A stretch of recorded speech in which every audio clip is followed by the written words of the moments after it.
Next type of digestion. Type of digestion में हम किसका डाइजेशन पढ़ेंगे? फूड का डाइजेशन, ठीक है। फूड क्या प्रोवाइड करता है? एनर्जी प्रोवाइड करता है, ठीक है।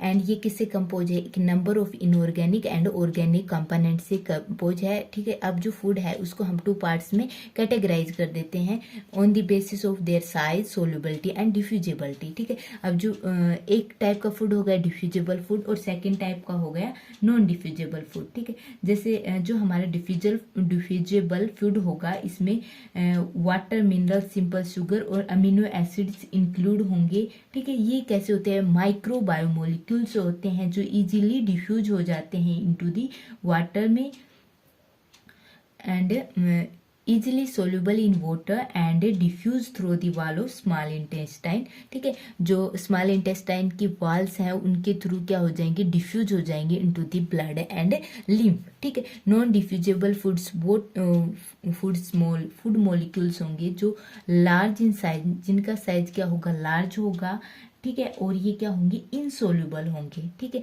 जैसे प्रोटीन हो गए, ओलिगोसैचराइड्स, पॉलीसैचराइड्स, ठीक, फैट, न्यूक्लिक एसिड्स। अब इनको किसकी रिक्वायरमेंट है? डाइजेशंस की रिक्वायरमेंट है फर्स्ट, ठीक है। उसके बाद क्या होगा? डिफ्यूजन इनटू द इंटेस्टाइन्स में जो इंटेस्टाइन्स की जो वॉल है वहां पे ब्लड वेसल्स या लिम्फ वेसल्स प्रेजेंट है उनमें डिफ्यूजन्स के लिए, ठीक है। नेक्स्ट आता है digestion and type of digestion, ठीक है। डाइजेशन क्या होता है? डाइजेशन सिंपली जो हमारे कॉम्प्लेक्स बायोमोलिक्यूल्स हैं इनका सिंपलीफाई करना, ठीक है। इनका ब्रेक डाउन इनटू, जैसे हमारा पॉलीसेचराइड्स है इनको मोनोसेचराइड्स में ब्रेक करना, ठीक है, ताकि ये क्या हो जाए? इजीली डिफ्यूजिबल हो जाए into the blood and lymph, ठीक है। और इसके नेक्स्ट हम इनको एनर्जी प्रोडक्शंस में क्या कर सके? यूज कर सके। अब जो डाइजेशन होता है वो 2 टाइप का होता है, एक होता है इंट्रासेलुलर और एक होता है इंटरसेलुलर, ठीक है। अब जो इंट्रासेलुलर होता है वो विद इन दी सेल होता है और इंटरसेलुलर होता है आउटसाइड दी सेल होता है। इंट्रासेलुलर डाइजेशंस में जो सेल होती है वो एंडोसाइटिक या फैगोसाइटिक प्रोसेस से जो फूड मटेरियल है या जो ऑर्गेनिक या इनऑर्गेनिक मटेरियल है उनको क्या करेगी? इनटेक करेगी और वहां पे उनका क्या होगा?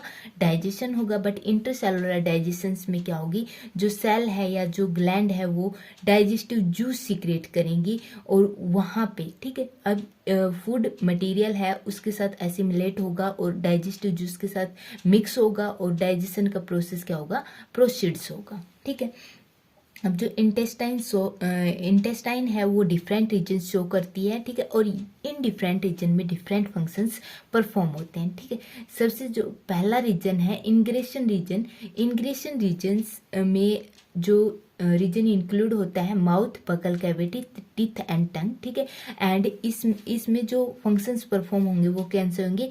इनटेकिंग एंड मैस्टिकेशन ऑफ फूड, ठीक है। सेकंड जो रीजन है that is progressive zone. Progressive zone में हमारा फूड का क्या होगा? कंडक्शन होगा, ठीक है। फूड का कंडक्शन किसके थ्रू होता है? इसोफेगस के थ्रू होता है, ठीक है। इनटू इसोफेगस के थ्रू स्टोमच में जाता है, स्टोमच के थ्रू कहाँ पे जाएगा? इनटू द इंटेस्टाइन, ठीक है। उसके बाद हमारा क्या आएगा? डिग्रेशन। डिग्रेसिव जो जोन होती है यहाँ पे डाइजेशन एंड एब्जॉर्प्शन का प्रोसेस परफॉर्म होता है, ठीक है।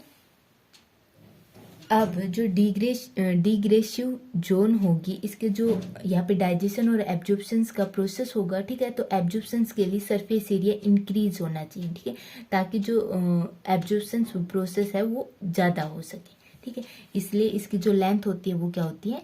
ज़्यादा होती है, ठीक है। उसके बाद आता है इग्रेसिव जोन। देखो ये जो लास्ट का रीजन होगा और इसमें स्टोरेज एंड एक्सक्रीट आउट का प्रोसेस होगा, ठीक है। तो ये हमारा जो रेक्टम और एनस होगा वो क्या है? इग्रेसिव जोन है। इससे नेक्स्ट आता है टाइप ऑफ फीडिंग मैकेनिज्म, ठीक है। अब हमारे फीडिंग मैकेनिज्म के बेस मीन्स हमारा जो फूड मटेरियल है वो स्मॉल है, लार्ज है या लिक्विड फॉर्म में प्रेजेंट है, उसके बेसिस पे डिवाइड किया गया है। माइक्रोफैगस फीडिंग जिसमें जो फूड पार्टिकल होंगे स्मॉल साइज के होंगे, मैक्रोफैगस फीडिंग जो फूड पार्टिकल होंगे लार्ज साइज के होंगे, ठीक है। या फूड ऑन सॉफ्ट टिश्यू, ठीक है। Intaking mechanism for intaking fluid food on soft tissue means जो हमारा फूड पार्टिकल है वो क्या है, लिक्विड फॉर्म में प्रेजेंट है, ठीक है। जो माइक्रोफैगस फीडिंग होगा उसमें जो फीडिंग होगी वो किसके थ्रू होगी, दैट इज सूडोपोडियल फीडिंग। ये किस में होती है, हमारी अमीबा में होती है। जो सूडोपोडिया होते हैं उसके थ्रू जो फूड पार्टिकल है उनको इनटू दी बॉडी कर लेते हैं, ठीक है। सीलरी और फ्लैजिलर फीडिंग, जो सीलिया और फ्लैजिला की हेल्प से जो फूड पार्टिकल है उनकी मूवमेंट होती है और वो क्या कर लेते हैं, फूड पार्टिकल को इंजेक्ट कर लेते हैं। म्यूकोइड फीडिंग, म्यूकोइड फीडिंग में क्या होती है कि जो ऑर्गेनिज्म है एक म्यूकस की लेयर को सिक्रेट करता है एंड जैसे जो एक्वेटिक एनिमल होते हैं, अब इन पे जो म्यूकस लेयर है उन पे जो इंसेक्ट आकर ट्रैप हो जाएंगे। अब इस म्यूकस लेयर को एनिमल या ऑर्गेनिज्म क्या कर लेगा, इंजेक्ट कर लेगा, ठीक है। टेंटिकुलर एंड स्ट्यूज फीडिंग, इसमें जो टेंटिकल्स प्रेजेंट होते हैं उनकी हेल्प से जो फूड पार्टिकल है उनको कैप्चर कर लेंगे और माउथ के अंदर ले लेंगे, ठीक है। ये जो मेनली होता है that is in hydra. Next है मैकेनिज्म फॉर मैक्रोफैगस फीडिंग। मैक्रोफैगस जो फीडिंग होगी इसमें जो साइज होगा फूड पार्टिकल का वो क्या होगा, लार्ज होगा, ठीक है। और ये मैकेनिज्म किसके थ्रू होगा, फॉर स्वेलिंग इनएक्टिव फूड, ठीक है। या तो जो हमारा फूड पार्टिकल है वो इनएक्टिव फॉर्म में प्रेजेंट है उसको हम स्वेल कर लेते हैं, ठीक है। सेकंड है for scraping and boring, for scraping and boring. अब जो डिफरेंट एनिमल है उनके पास डिफरेंट स्ट्रक्चर प्रेजेंट है, ठीक है। फूड को कैप्चर करने के लिए, फूड को मैस्टिकेट करने के लिए डिफरेंट टाइप के टीथ प्रेजेंट हैं, उनकी डाइजेशन के लिए डिफरेंट टाइप के एंजाइम प्रेजेंट है। This all are included in the macrophagous feeding, ठीक है।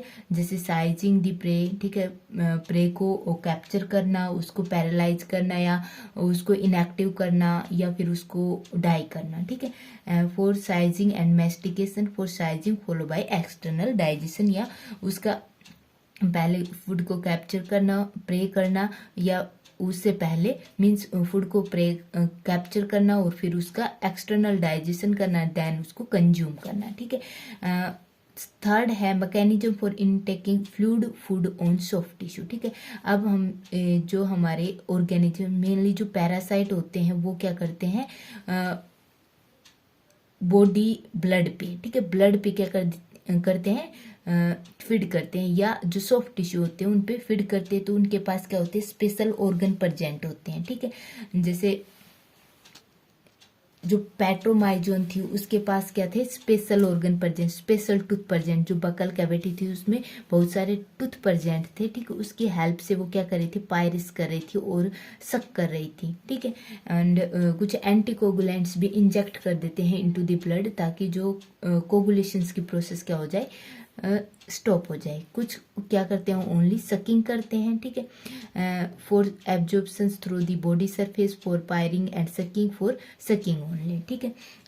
अब नेक्स्ट आता है डाइजेशन ऑफ डाइटरी कॉन्स्टिट्यूएंट, ठीक है। और इसमें जो सबसे पहले डाइजेशन आएगा हमारा कार्बोहाइड्रेट का आएगा। कार्बोहाइड्रेट में जो मोनोसैचराइड्स होते हैं, ग्लूकोज, गैलेक्टोज, फ्रक्टोज, मैनोज, कोई भी जो मोनोसैचराइड्स होंगे उनके डाइजेशन की रिक्वायरमेंट नहीं होती, वो एज इट इज ब्लड में एब्जॉर्ब हो जाते हैं, ठीक है। बट जो डाइसैचराइड्स होते हैं इनमें हमारा जो ग्लाइकोसिडिक बॉन्ड होता है, डाइसैचराइड में 2 मॉलिक्यूल्स होते हैं, इनके ब्रेक डाउन की रिक्वायरमेंट होती है। तो जो हमारा ग्लैक्टोज है, माल्टोज है, लैक्टोज है, इनका क्या होगा, हाइड्रोलिसिस होगा, ठीक है।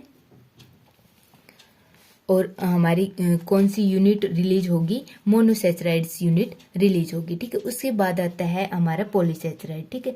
जैसे स्टार्च है, ग्लाइकोजन है, सेलुलोज, ये लार्ज यूनिट से कंपोज होते हैं। एंड ये जो स्टार्च है वो अल्फा अमाइलोज और अमाइलोपैक्टिन, ठीक है।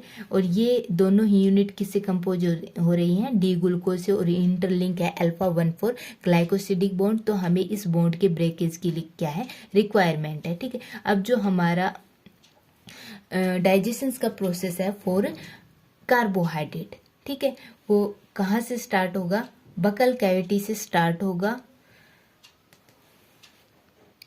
बकल कैविटी में हमारी कौन सी ग्लैंड प्रेजेंट है, सलाइवरी ग्लैंड प्रेजेंट है, और जो सलाइवरी ग्लैंड है वो अमाइलेज, ठीक है, अमाइलेज और पेटाइलिन एंजाइम को रिलीज करती हैं, ठीक है। स्टार्च का डाइजेशन कहाँ पे स्टार्ट हो गया, बकल कैविटी में, ठीक है।